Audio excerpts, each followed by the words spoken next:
In this video, we will introduce how courts apply the series qualifier canon to statutory interpretation. The series qualifier canon is a principle of statutory interpretation, and it says that when there's a series of connected nouns or verbs followed by a modifier, that modifier or qualifier normally applies to all of the preceding nouns or verbs.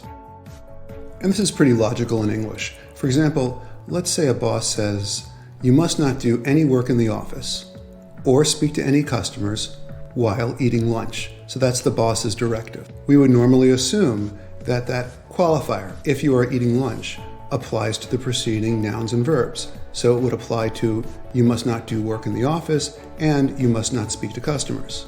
It would be unnatural if an employee claims that that first sentence, "you must not do any work in the office," stands alone. In other words, the employee can't claim that the boss just ordered his employees not to do any work in the office. The boss would almost certainly make clear to the employees that obviously what he was saying is, don't do any work in the office while eating lunch, and don't speak to customers while eating lunch. An example where this became an issue was a Supreme Court case called Facebook v. Duguid. And the issue was, what is an auto dialer?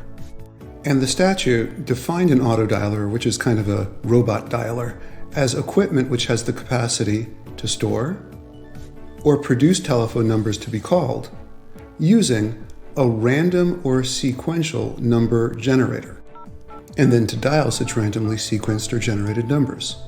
The plaintiff in this case took the position that the modifier using a random or sequential number generator only applied to the ability to produce telephone numbers. He took the position that it didn't apply to that portion of the statute concerning storing telephone numbers.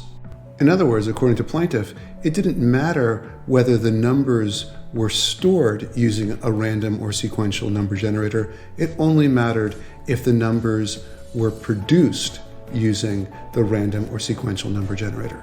The Supreme Court agreed with Facebook. The Supreme Court applied the series qualifier canon to interpret the statute and held that the modifier applied to both producing and to storing numbers. According to the Supreme Court, an auto dialer is equipment which has the capacity to not just produce telephone numbers using a random or sequential number generator, but also to storing numbers using the random or sequential number generator. In other words, to be an auto dialer, the equipment must use a random or sequential number generator to store telephone numbers and to use a random or sequential number generator to produce telephone numbers. But in English, the most natural way to phrase this would be, an auto dialer is equipment which has the capacity to store or produce telephone numbers to be called using a random or sequential number generator and to dial such numbers.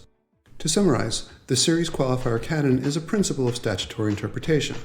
A modifier or qualifier will normally apply to each of the nouns or verbs coming before the modifier. Usually this is the most natural way to understand an English sentence, where there is a logical connection among the nouns or verbs before the modifier.